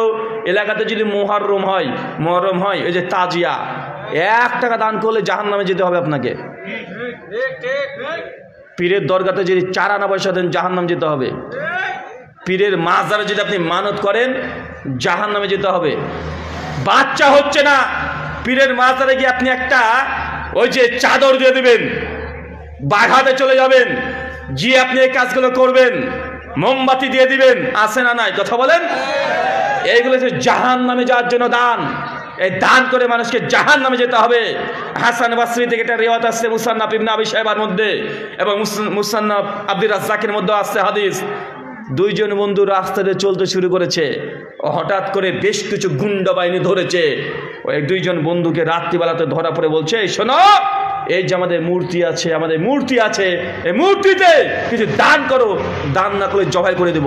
2 বন্ধু ঘাবড়ে গেছে। কথা বুঝতে পারছেন? আপনি ভাবেন যে আপনি গভীর রাত্রিবেলাতে কোনো একটা জঙ্গলে পাশ দিয়ে যাচ্ছেন, একদম জঙ্গলে পাশ দিয়ে যাচ্ছেন, আর মাঝ রাস্তাতেই একটা বড় মূর্তি আছে বা মাজার আছে, ওইখানকার 2 জন দায়িত্বশীল ব্যক্তি দাঁড়িয়ে আছে, আপনারা ধরে তখন বলছে, শোন কিছু দান করে যা, দান যদি না করিস একদম হত্যা করে দেব। আপনি ভয় পাবেন কি পাবেন না? হাসান বসরি বলছে 2 জন ব্যক্তি ভয় থরথর করে কাঁপছে। 2 বন্ধুর মধ্যে একজন বলছে, ভাইজান আমাদের কাছে কোনো কিছু নেই দেওয়ার মতো। সঙ্গে সঙ্গে তারা বলছে যে কিছু দেওয়াই লাগবে। 2 বন্ধুর মধ্যে একজন খুব বেশি ভয় পেয়ে গেছে, ভাইজান কিছুই নেই, দেখেন গোটা দেখেন আমাদের চেক করেন, 4 আনা পয়সাও নেই। তারা বলছে আমাদের এই মাজারে বা এই দেবীর কাছে না দিলে তোকে হত্যা করে দেবো। আসলে কেউ কিছু না দিয়ে আমরা যেতে দিই নাই। সঙ্গে সঙ্গে ওই ব্যক্তি তখন বলছে যে শোন, কিছুদিন না থাকে একটা মশা কিংবা মাছি মেরে হলেও দিয়ে তোকে যেতেই হবে। হাদিসে আসছে ওই দুই বন্ধুর মধ্যে একজন ভয়ে বেশি ভয় পাওয়ার কারণে মশা কিংবা মাছি কিছু একটা মেরে ওই বাবার নামে মায়ের নামে দিয়ে দিয়েছে। আল্লাহ নবী বলছেন দাখালাল নার, যখনই দিয়েছে ওই ব্যক্তি জাহান্নামে প্রবেশ করে গেছে। জাহান্নাম আল্লাহ লিখে দিয়েছে একটা মশা কিংবা মাছি দেওয়ার জন্য। আরেকজন ব্যক্তিকে বলছে তুমি কিছু দাও, ওর সঙ্গে সে বলছে আমি এক রব আল্লাহ ছাড়ার জন্য আমি কাউকে কিছু দান করি না। ইন্নি সালাতি, নিশ্চয়ই আমার সালাত, ওয়া নুসুকি আমার কুরবানি, ওয়া মাহিয়া আমার জীবন, ওয়া মামাতি আমার মৃত্যু, সবগুলো হবে আল্লাহর জন্য। আমি সারা নাকি একটা মশা মাছি তোমার বাপের নামে তোমার মায়ের নামে আমি দিতে পারি না, মাজার বা খাম্বাতে আমি দিতে পারি না। এই কথা বলার সঙ্গে সঙ্গে ওই ব্যক্তিকে ধরে একদম জিন্দা জবাই করে ছেড়ে দিয়েছে। আল্লাহর সঙ্গে বলছে যখন তার জান চলে গেল দাখালাল জান্নাহ, এই ব্যক্তির জন্য আল্লাহ জাহান্নাম নয় জান্নাত আল্লাহ লিখে দিলেন। তার মানে একটা মশা দান করলে আপনি জাহান্নামে যেতে পারেন। আল্লাহর মসজিদে দান করতে ভালো লাগে না, মাদ্রাসাতে দান করতে ভালো লাগে না, এতিমখানাতে দান করতে ভালো লাগে না, পীরের মাজার আপনি দান করছেন একদম স্বেচ্ছায়। মসজিদে 500 টাকা চাইলে আপনার হাত কাঁপে, বারবার আপনার দরবারে আপনার বাড়িতে গিয়ে বলতে হয় যে মসজিদের ছাদ হবে 500 টাকা দেন, অথচ পীরের মাজারে আপনি বছরে 5-7 হাজার টাকা গরু মোষ সব স্বেচ্ছায় দিয়ে আসছেন। এটা মানুষকে জাহান্নামে যে যাবে ওই যেচে চলে যাচ্ছে জাহান্নামে। আচ্ছা না কথা বলেন? বাংলার মানুষ বুঝলই না একটা মাজারে সারানা দান করা যাবে না। যাবে? সারানা কি? একটা মশাও দেওয়া যাবে না। ওই মাজারের ব্যক্তিকে খুশি করার জন্য একটা মশাও দেওয়া যাবে না। যদি মনে করেন যে কিছু করতে পারে, আরে আপনার মাজারে যে শুয়ে আছে সে যদি করতেই পারে, তার যদি এতই ক্ষমতা, তো তাকে দিবেন কেউ? তার কাছে নিয়ে আসেন। কথা বুঝতে পারলেন না ভাইজান? ওই বাপের যদি এত ক্ষমতা হয় মাজারে শুয়ে আছে, ও নাকি সব কিছু দিতে পারে, তো দিতে পারিস তো আমার টাকা কেন তুই নিবি? তুই দে না রে বাপ, তুই তো দিবি, তোকে দেওয়া লাগবে কেন? কথা বুঝতে পারছেন না ভাইজান? তো উল্টো হয়ে যাচ্ছে না। মানে বাঙালি আমরা সব কিছু উল্টোই বুঝি। দেখবেন উল্টো বোঝেন আপনি। 25শে ডিসেম্বর এটাকে কি বলেন বাংলাদেশে? হ্যাঁ, 25শে ডিসেম্বর কি গো? বড়দিন, ক্রিসমাস ডে। ক্রিসমাস মানে কি? 25শে ডিসেম্বর বড়দিন। আচ্ছা, যারা মাধ্যমিক পাস করেছেন, এই 365 ডেজের মধ্যে টাইমের দিক থেকে বড়দিন কোনটা?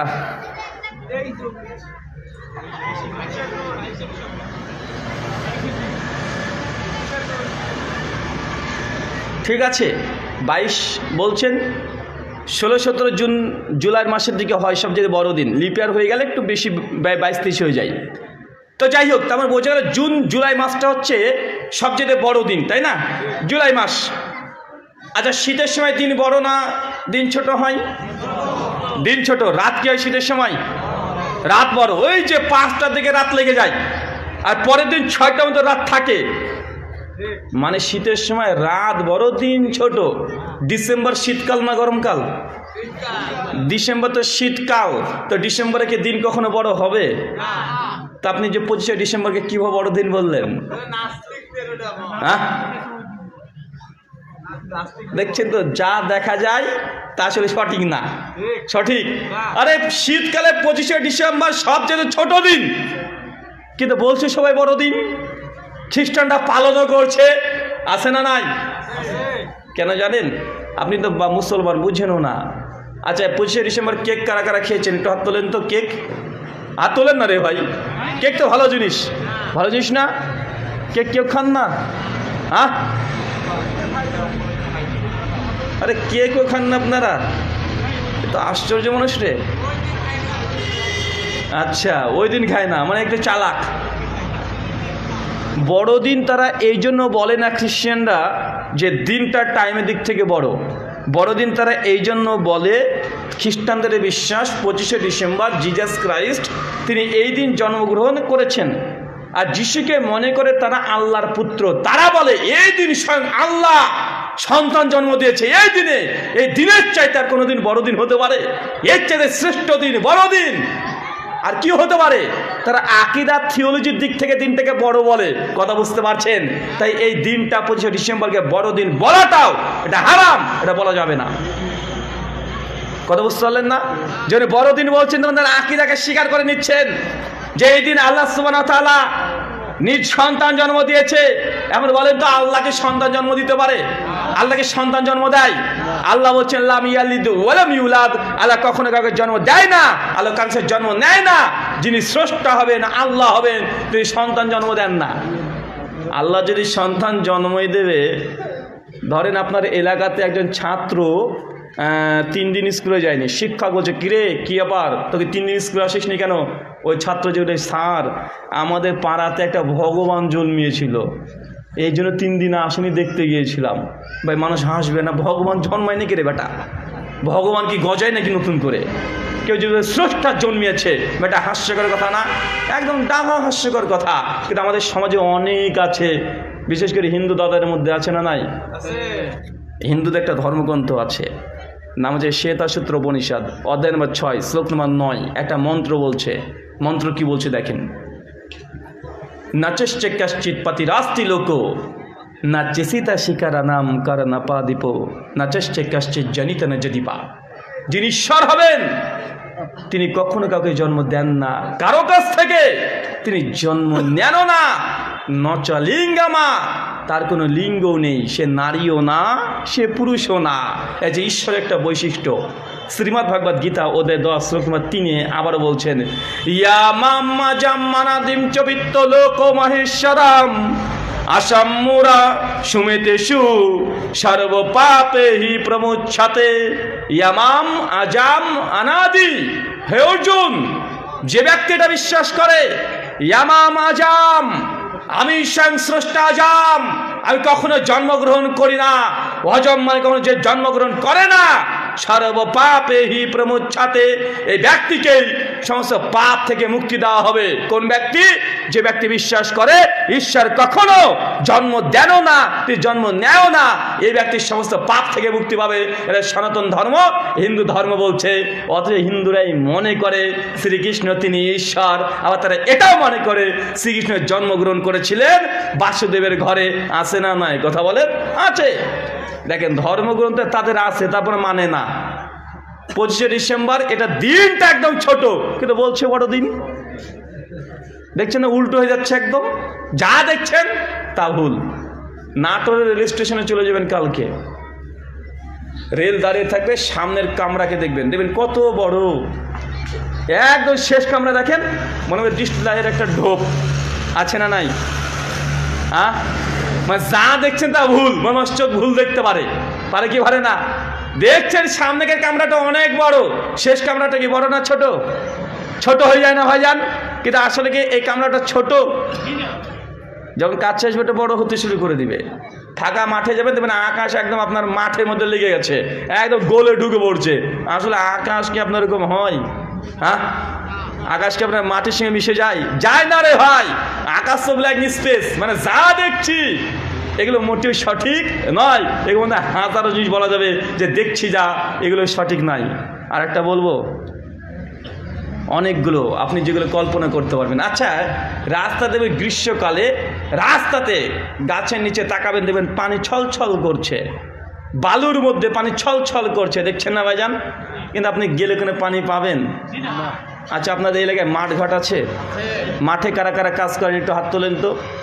মাশাআল্লাহ, অনেকে তো আছে, সবই তো মাশাআল্লাহ, ভালো কাজ, কোনো সমস্যা নেই, মাঠে ঘাটে কাজ করা ভালো কাজ। আল্লাহ নবী বলছেন, সহিহ বুখারী 2072 নম্বর হাদিস, আল্লাহ এমন কোনো নবী রাসূলকে পাঠাননি যে নবীর দ্বারা আল্লাহ সুবহানাহু ওয়া তাআলা ছাগলকে চড়িয়ে নেননি। সব নবী ছাগল চড়িয়েছে। 100% ডিউটি ছিল নবীদের ছাগল চড়ানো, কারণ ছাগল যে চড়াতে পারবে সে দুনিয়ার সব কাজ করতে পারবে। মানে ছাগল চড়ানো এতই বিপদ, মানে ডানে বলে বায়ে যাবে, কথা বুঝতে পারছেন না? তা আল্লাহ নবী দেখে দেখে ছাগল চড়ে নিয়েছে, ছাগল চড়ার আগে অভ্যস্ত হয়ে যান, মানুষ তারপরে চড়াতে সহজ হয়ে যাবে, কথা বুঝতে পারছেন না ভাইজান? তা যে আল্লাহ নবী বলছেন সমস্ত নবী দিয়ে আমি ছাগল চড়িয়ে নিয়েছি। আমাদের নবীকে তখন বলছে, ইয়া রাসূলুল্লাহ আপনিও চড়েছেন ছাগল? জি আমিও চড়েছি, কুরাইশদের এক রাতের বিনিময়ে আমি কুরাইশদের ছাগল চড়াতাম, কথা বুঝতে পারছেন না? তাহলে এই ছাগল চড়ানো বা কৃষি কাজ করা এটা খারাপ কাজ নয়। আচ্ছা, এই অনেক সময়তে মাঠে যখন গরু চড়ে, গরুর দুধ সাপ এসে খেয়ে নেয় না ভাই? খেয়েছে? কারা কারা খেতে দেখেছেন হাত তোলেন তো ভাইজান? মাশাআল্লাহ। আচ্ছা, সাপে এই যে সিনেমাতে তো দেখাই, হ্যাঁ, যে একদম শিবের সামনে আর মনসার সামনে দুধ রেখে দিয়েছে, আর একটা সাপ এসে একদম নেজ কাকড়ে কাকড়ে গিয়ে ও দুধ খাচ্ছে, সব দেখা যায়, আছে না নাই কথা বলেন? হিন্দু দাদারা সাপকে দুধও খায় নাগপঞ্চমীর দিনে। বাস্তবতা হচ্ছে এটা যে সাপকে হিসাবে 14 গোষ্ঠীও দুধ খায় না। সাপ দুধ খেয়ে হজমই করতে হয়, দুধ খেলেও মারা যাবে। তাই সাপের দুধ হজম করার জন্য সেলুলোজ দরকার, তার সেই সেলুলোজ নাই, তার এনজাইম নাই। তো সাপকে দুধ খাওয়াবেন কি করে? খেলে মরে যাবে। ও সাপ দুধ খায় না, সাপ ব্যাঙ খায়, পোকামাকড় খায়, ছোট ছোট ওই শাকসবজি এগুলো খায়, এটা সাপের খাবার। সাপের খাবার এটা না যে দুধ। আপনি এখনই আপনি চেষ্টা করে দেখেন, সাপকে দুধ খাওয়াতে পারবেন না, খেলে মরে যাবে। কিন্তু আমরা দেখছি না ভাই যে খাচ্ছে। আমাদের ভারতে 2018 সালে এটা নিয়ে অনেক তোলপাড় শুরু হয়েছিল, যখন ভারতবর্ষের কিছু বায়োলজি নিয়ে যারা গবেষণা করে, যারা সাপ নিয়ে গবেষণা করে, ডিসকভারি দেখেন না ভাইজান, তারা একটা রিসার্চ পেপার দিয়েছে যে সাপ কখনো দুধ পান করতে পারে না। তখন হিন্দু কিছু পণ্ডিত গিয়েছে রেগে, আরে সর্বনাশ, এই নিউজ যদি সবাই জেনে যায় এ তো মারাত্মক অপরাধ হয়ে যাবে, কারণ তারা সাপকে ধরে ধরে দুধ খাওয়ায়, দুধের নামে কোটি কোটি টাকার দুধ তারা ব্যবসা করছে, কথা বুঝতে পারলেন না ভাইজান? ওরা তখন রেগে গেছে, আরে বলে কি রে সাপ দুধ খায় না, এই কথা যদি সবাই জেনে নাই অবস্থা কি হবে? তো পরবর্তী সময়তে চেক করে দেখা গেলো যে সাপকে যে সত্যি দুধ খায় না, কিন্তু দেখি তো দুধ দিচ্ছে, সাপ দুধ খেয়ে নিচ্ছে। পরে চেক করে দেখা গেলো দুধ না, সব পানিকে সাদা রং মিশিয়ে দিয়েছে, আর ওই সাপগুলোকে 10 দিন বাদে না খেতে দিয়ে একদম তৃষ্ণার্ত অবস্থায় রেখে দেয়, তাই পানি দিয়ে দেয়, সাদা পানি খাচ্ছে, ভাবছে দুধ খাচ্ছে, কথা বুঝতে পারলেন না ভাইজান? আপনি যে বিশ্বাস না করেন, বাংলা থেকে অন্তত লিখে দেন গুগলে। এখন মানুষকে চোখে ধুলো দেওয়ার বক্তৃতা দেওয়ার যুগ নেই, এখন তথ্য প্রযুক্তির যুগ। যা লিখবেন গুগল মামাকে, একদম আল্লামা গুগল, সব উত্তর আছে ওর কাছে।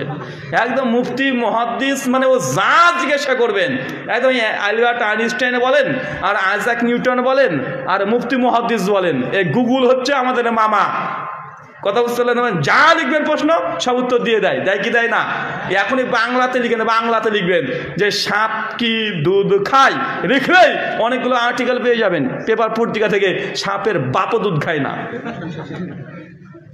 মানে যা আপনি শোনেন তা আসলে সঠিক নয়। আমার দেশে তো এখন দেশ নিয়ে যদি বেশি এই করে রে ভাই, তাহলে আমার দেশের একটু বলি নাকি। আচ্ছা, আমার দেশে দুর্গা পুজো করে, দেখবে দুর্গা কত সুন্দর দেখতে, 10খানা হাত আছে, চোখ নাক মুখ খুব সুন্দর আছে, লাখ লাখ টাকার তাকে সোনা দানা গহনা পরিয়ে দেয়, দেখতেও ভালো লাগে, ভালো লাগে না ভাইজান? ভালো লাগে।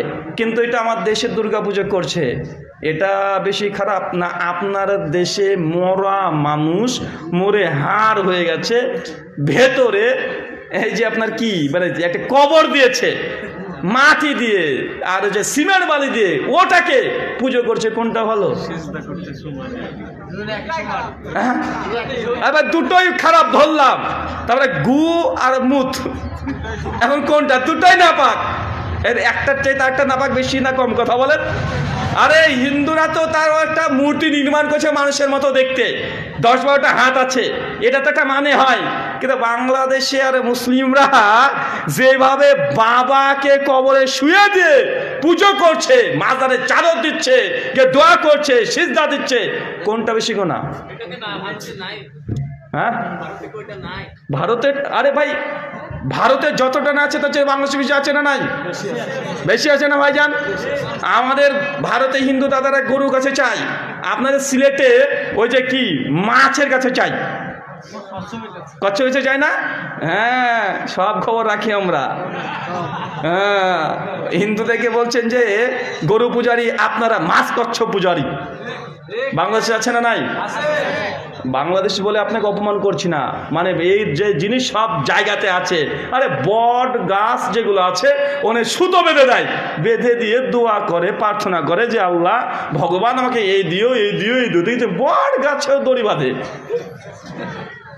এটা ভারত বাংলাদেশ বলে না, কিছু মানুষ আছে যাদের নৈতিক জ্ঞান বুদ্ধি এত পায়ের নিচে, হাঁটুর নিচে নেমে গেছে, যেটা বট গাছে গেছে কি মানুষ চাই। আছে না নাই? কথা বলেন। আছে। আল্লাহ সুবহানাহু ওয়া তাআলা আমাদেরকে এই সব কুকর্ম, খারাপ কর্ম থেকে বেঁচে থাকার তৌফিক দান করে, সকলে পড়ি আমিন। সম্মানিত সুধী, আপনাকে যে কথা বলছিলাম, ইবাদত করেও কিছু মানুষকে জাহান্নামে যেতে হবে। যেমন একটু আগে দেখলেন, কোনো মানুষ যদি ইবাদত করে কিন্তু ইবাদতে যদি আল্লাহকে খুশি করার জন্য না হয়, ইবাদত যদি 1 কোটি রাকাত নামাজ হয়, আল্লাহ কবুল করবে? আল্লাহ কবুল করবে না। আল্লাহ বলছেন, মান তাওয়াল্লাকা তাইমাতান ফাকাদ আশরাকা। যে ব্যক্তি তাবিজ ঝোলালো, এই ব্যক্তি শিরক করলো। আচ্ছা, আপনি তাবিজ ঝোলান? তাবিজ আছে সমাজে? সমাজে তাবিজ আছে না নাই? আল্লাহ নেই বলছেন সুনান তিরমিজি 2072 নম্বর হাদিস, মান তাওয়াল্লাকা তাইমাতান ফাকাদ আশরাকা। যে ব্যক্তি তাবিজ ঝোলালো, এই ব্যক্তি শিরক করলো।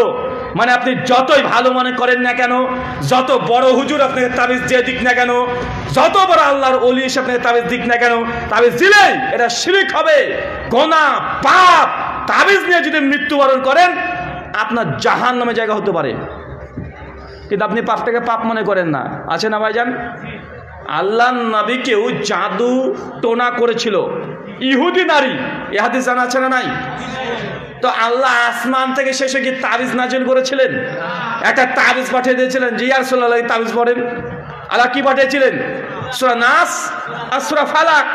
আল্লাহ পাঠিয়ে দেন যে নবী আপনি পাঠ করেন, পড়েন, এর চর্চা করেন, তিলাওয়াত করেন, তাই জিন ভূত সব পালিয়ে যাবে। কিন্তু আমরা এক্সট্রা নাস আর ফালাক না পড়ে হুজুর আমাকে তাবিজে ঢুকিয়ে হাতে বেঁধে দিচ্ছে। আছে না নাই? আছে। যখন কোরআন মাজিদ আপনার হাতে আছে, এই কোরআন মাজিদ নিয়ে আপনি বাথরুম পায়খানা যান কি যান না? বুঝতে পারলেন না মনে হয়? হাতে তাবিজের মধ্যে যদি সূরা নাস আর ফালাক থাকে, তাহলে এই তাবিজটা নিয়ে আপনি বাথরুম ঘরে যান কি যান না? কোরআন মাজিদ বাথরুম ঘরে নিয়ে যাওয়া জায়েজ? পায়খানা ঘরে নিয়ে যান কি যান না? পায়খানা ঘরে কোরআন মাজিদ নিয়ে যাওয়া জায়েজ? আচ্ছা, কোরআন মাজিদ আপনার হাতে এখন সূরা নাস ফালাক বাঁধা আছে, স্ত্রীর সঙ্গে সহবাস করছেন, তারপর আপনি নাপাকি থাকেন, নাপাক অবস্থায় কোরআন মাজিদ হাতে রেখে দেওয়া জায়েজ? তো আপনি তাবিজ পড়ছেন যে? আল্লাহ নেই বললেন কোনো বিপদ আপদ হয়ে গেলে সূরা নাস, ফালাক, ইখলাস, আয়াতুল কুরসি এগুলো পড়তে। কিন্তু এগুলো না পড়ে আপনি হাতে, মাজায়, গলায় আর চোখে আর নাকে আপনি তাবিজ দিলেন। এটা হুজুরদের ব্যবসা। হুজুর এগুলো ব্যবসা করে খাচ্ছে। এটা হুজুরদের পরিষ্কার ব্যবসা। আল্লাহ নেই বলছেন, মানে হালাফা গয়রিল্লাহ ফাকাদ আশরাক। যে ব্যক্তি আল্লাহ ব্যতীত অন্য কারো নামে কসম কাটলো, ফাকাদ আশরাকা, এই ব্যক্তি শিরক করলো। আচ্ছা, আমাদের সমাজে কসম আছে? কেউ কিছু একটু অভিযোগ করলেই বলে মায়ের কিরি, বাপের কিরি, স্বামীর কিরি, মসজিদে উঠে কিরি, ছেলের মাথায় হাত দিয়ে করি, 2 চোখ ছিঁড়ে কিরি। আছে না নাই? একটাও কসম কাটা যাবে না। আল্লাহ নেই বলছেন, মান হালাফা গয়রিল্লাহ ফাকাদ আশরাকা। যে ব্যক্তি আল্লাহ ছাড়া অন্য কারো নামে, যে কারো নামে যদি কসম কাটে, ফাকাদ আশরাকা, এই ব্যক্তি শিরক করলো। সুনান তিরমিজি হাদিস নাম্বার 1524। আল্লাহর নাম নিয়ে কসম কাটতে হবে, আল্লাহবিহীন কারো নামে কসম করা জায়েজ না। মান নামে কাটলো গুনাহ হবে, পাপ হবে। কেন? আল্লাহর নামে কসম কাটতে, আল্লাহ স্রষ্টা, কোনো সৃষ্টি বস্তুর নাম ধরে কসম কাটা যায় না।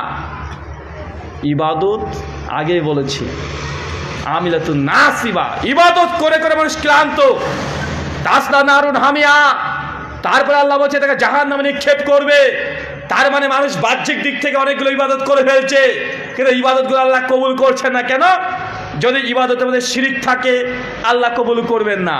যদি ইবাদত করছেন কিন্তু আল্লাহকে খুশি করা না, অন্য কারো খুশির জন্য আপনি ইবাদত করছেন, মানুষকে দেখানোর জন্য ইবাদত করছেন, এই ইবাদত আল্লাহ কবুল করবেন না। আপনি মসজিদে নামাজ পড়তে বসেছেন, দাঁড়িয়েছেন, আমি এসে মসজিদে ঢুকেছি, আপনি তো মনে মনে ভাবছেন রুহুল আমিন ভাই এসেছে, আমি তো রুহুল আমিন ভাইকে ভালোবাসি, তো প্রতিদিন রুকুতে গিয়ে আপনি 4 বার 5 বার আপনি তসবিহ পড়েন রুকুতে গিয়ে। আজকে আমি বসেছি, আমি নামাজ পড়া দেখছি আপনার, আপনি মনে মনে ভাবছেন যে রুহুল ভাই দেখছে, আজকে 5 বারের জায়গায় 10 বার রুকু করে দিলেন, মানে রুকু সিজদা দিলেন, তাসবিহগুলো পাঠ করলেন, এই যে অতিরিক্ত 5 বার করলেন, এই যে 5 বার অতিরিক্ত তাসবিহ করলেন, এটা কি আল্লাহকে খুশি করার জন্য না আমাকে খুশি করার জন্য? রাহুল ভাই দেখবে, তাই না? আমাকে দেখানোর জন্য আপনি 5 বার অতিরিক্ত রুকুতে গিয়ে তাসবিহ বেশি পাঠ করলেন। তো এই যে সালাতের অতিরিক্ত তাসবিহ দিলেন, এটা কাকে খুশি করার জন্য? আল্লাহকে করার জন্য করেছেন না আমাকে করার জন্য? তা আমি খুশি হব, আল্লাহ কি হবে? বেটা তুই ইবাদতে শিরিক করেছিস, তুই জাহান্নামে যাবি, নামাজ পড়ে জাহান্নামে চলে যাবে। কেন? শিরিক হয়ে গেছে। কি হয়ে গেছে কথা বলেন? শিরিক হয়ে গেছে। আচ্ছা, আপনার বউ যদি আপনাকে বাদ দিয়ে অন্য কার জন্য সাজে, বারবার জ্বালানা খুলে বারবার দেখে পাশে বাড়ির দুলা ভাইকে, কেমন লাগবে আপনার? হ্যাঁ, মানে আপনি লিপস্টিক কিনে দিবেন আর আপনার বউ ও পড়বে, আপনাকে দেখাবে না, পাশের বাড়ির ভাইকে দেখাবে, আপনার কেমন লাগবে? কেন? আপনারই জিনিস, আপনার হক সে অন্য কাউকে দিয়ে দিচ্ছে, এটা এক ধরনের শরিক করছে, সে কে? আপনার হক ও আরেক জায়গায় দিবে কেন, তাই না ভাইজান? তো আল্লাহ সুবহানাহু ওয়া তাআলার এটাই হক যে তিনি ইবাদত পাবেন।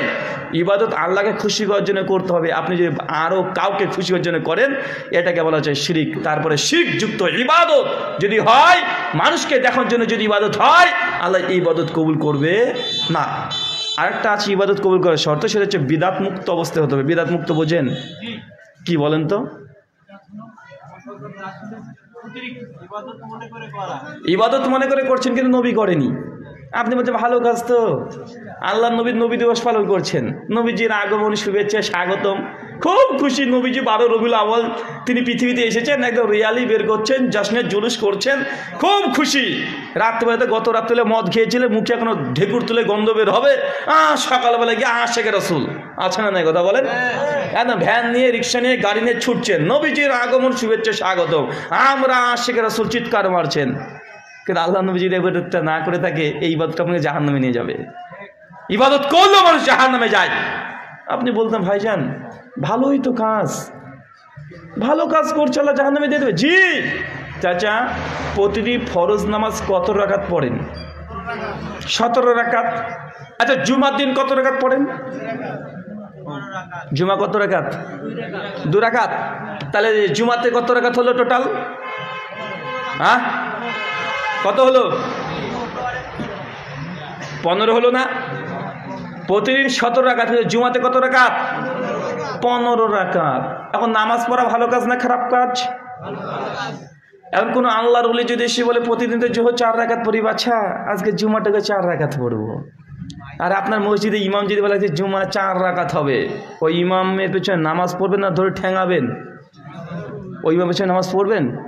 আমি আগামী জুমা আপনাদের মসজিদে 4 রাকাত যদি পড়াই, আমি এসে যে ভারত থেকে এসেছি বড় বক্তা, 4 রাকাত নামাজ পড়ো জুমা, কি আমার পেছনে নামাজ পড়বেন? কেন? নামাজ পড়া ভালো কাজ না? হ্যাঁ, নামাজ পড়া ভালো কাজ না চাচা? তো জুমা 4 রাকাত পড়লে নামাজ হবে না বাতিল হবে? 4 রাকাত যদি জুমা পড়তে যায় নামাজ হবে না বাতিল হবে? শুধু কি বাতিলই হবে না জাহান্নামে যেতে হতে পারে? হ্যাঁ, 4 রাকাত নামাজ যদি অতিরিক্ত পড়ি, আল্লাহ আপনি ঠ্যাঙা ধরে তোকে যা দিয়েছে তা নিয়ে কিন্তু মাতব্বরি করেছিস। সূরা হুজুরাত আয়াত নম্বর 1 আল্লাহ বলছেন, ইয়া আইয়ুহাল্লাযীনা আমানু, হে বিশ্বাসীগণ, লা তুকাল্লিদু, তোমরা আল্লাহ এবং আল্লাহর রাসূলের অগ্রগামী হও না। আল্লাহ সুবহানাহু ওয়া তাআলা যা দিয়েছে, নবী যা দিয়েছে তাকে বেশি এগিয়ে যেও না। সূরা মুহাম্মদ আয়াত নম্বর 33, ইয়া আইয়ুহাল্লাযীনা আমানু, হে বিশ্বাসীগণ, আতিউল্লাহ, আল্লাহর আনুগত্য করো, ওয়াতি রাসূল, রাসূলের অনুসরণ করো, ওয়ালা তুবদিলু আমালাকুম, অন্যথায় কম বেশি করতে গিয়ে তোমাদের আমলগুলোকে বাতিল করো না। মানে নবী যা দেয় না আপনি তা যদি বেশি করে করেন সেটাও বাতিল, নবী যা দেয় না সে যদি কমিয়ে দেন এটাও বাতিল। মাগরিব নামাজ কয় রাকাত? কেউ যদি বলে 4 রাকাত পড়বে, ইচ্ছাকৃত নামাজ হবে না, নামাজ বাতিল হবে? সে যদি মাতব্বরি করে প্রতিদিন 4 রাকাত নামাজ পড়ছে, নামাজ পড়া ভালো কাজ, আমি 4 রাকাত পড়বো, প্রতিদিন 4 রাকাত পড়ে, এই নামাজ থেকে জান্নাত না জাহান্নাম নিয়ে যাবে? জাহান্নাম নিয়ে যাবে। আবার কেউ যদি বলে যে জোহরের নামাজ 4 রাকাত, 2 রাকাত পড়বো, প্রতিদিন 2 রাকাত পড়ছে, নামাজ আল্লাহ কবুল করবে? 2 রাকাত পড়ছে, 2 রাকাতের আল্লাহ নেকি দেবে? তাও দিবে না। কেউ যদি বলে যে আমি এই সাহারি করেছি, ঠিক 5টার দিকে এসে 1 গ্লাস পানি খেয়ে নিল, তার রোজা হবে না? এই যে সারা দিন কষ্ট করেছিল, এই কষ্টের আল্লাহ নেকিটুক দেবে? দেবে না, বাতিল করে দিবে। করবে কি করবে না?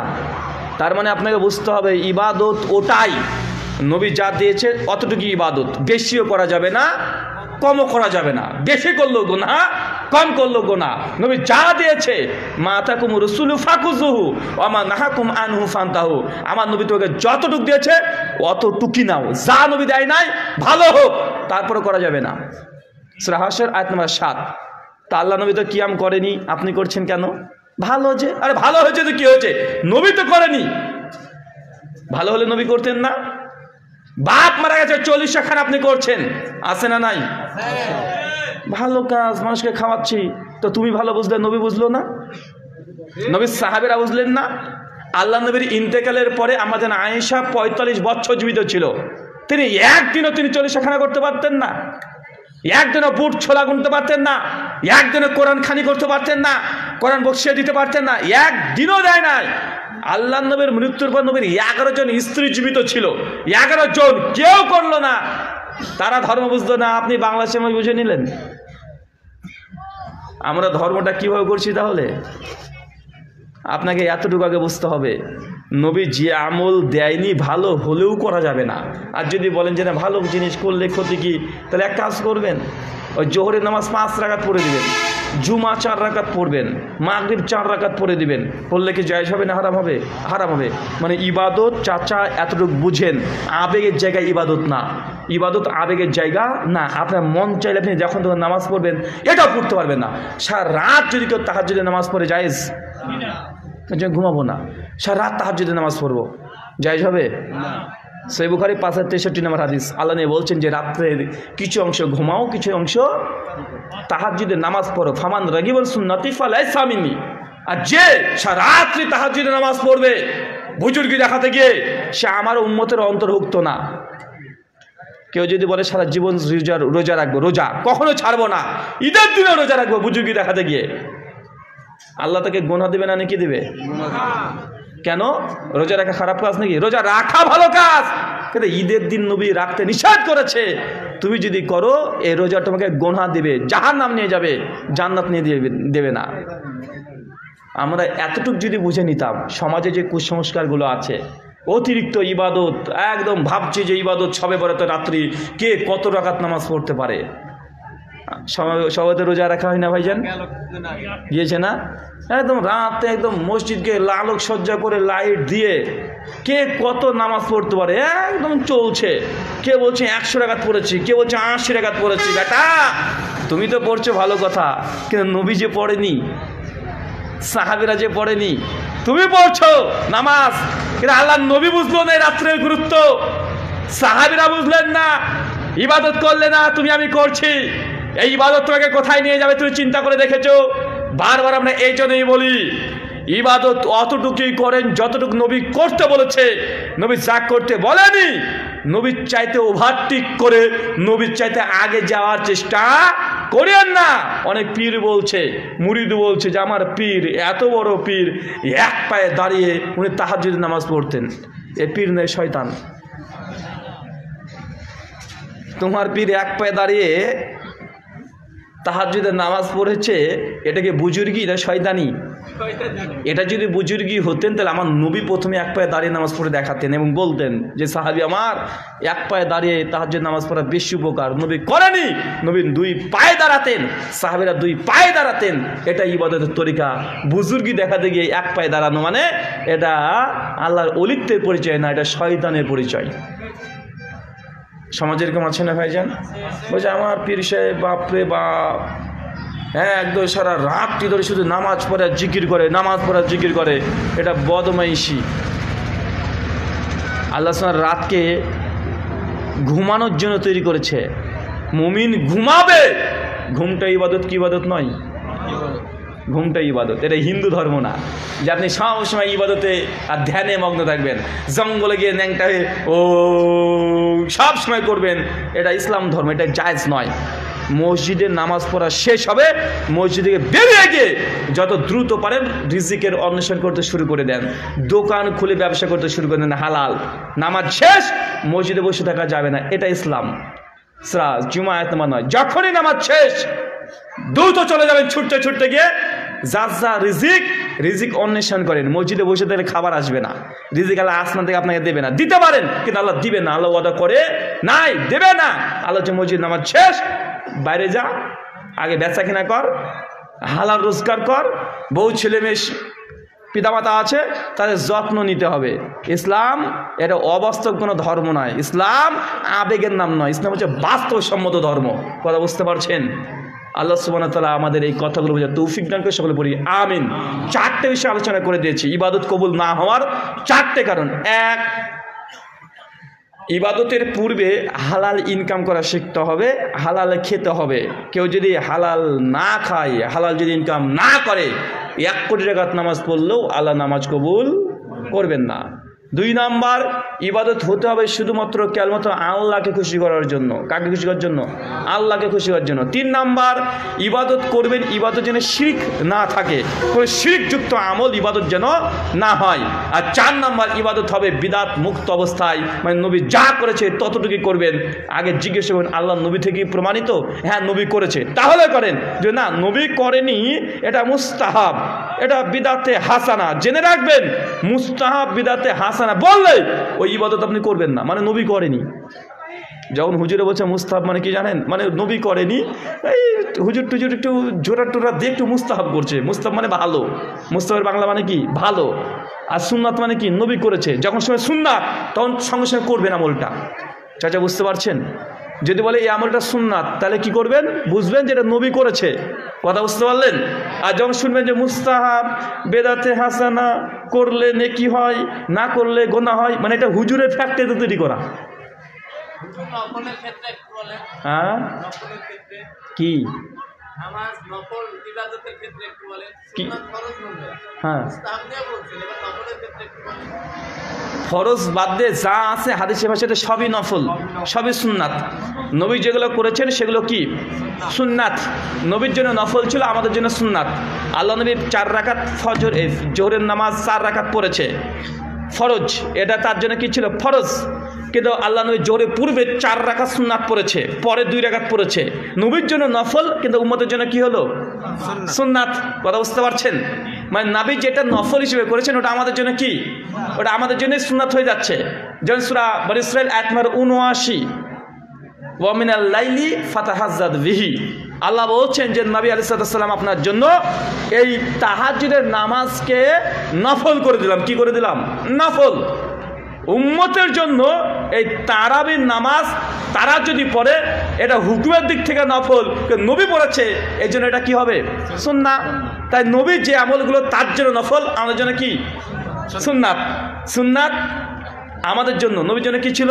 নফল। আগে এতটুকু বুঝতে হবে, নচেত আমরা অনেকে ভাবি যে নফল মানে আরও অতিরিক্ত। হ্যাঁ আরও অতিরিক্ত আপনি নফল পড়তে পারবেন, সমস্যা নেই। এখন বিপদে পড়েছেন, নবী বিপদে পড়লেই তিনি 2 রাকাত নামাজ পড়ে আলোচনা দোয়া করতেন, এটাও প্রমাণিত আছে। কথা বুঝতে পারছেন? এটা নবী করেছে। যখন বিপদে পড়তেন বৃষ্টি প্রার্থনার জন্য, বৃষ্টি এলাকা হচ্ছে না, নবী 2 রাকাত নামাজ পড়ে সাহাবীদেরকে নিয়ে দোয়া করেছেন, এগুলো হাদিস দ্বারা প্রমাণিত।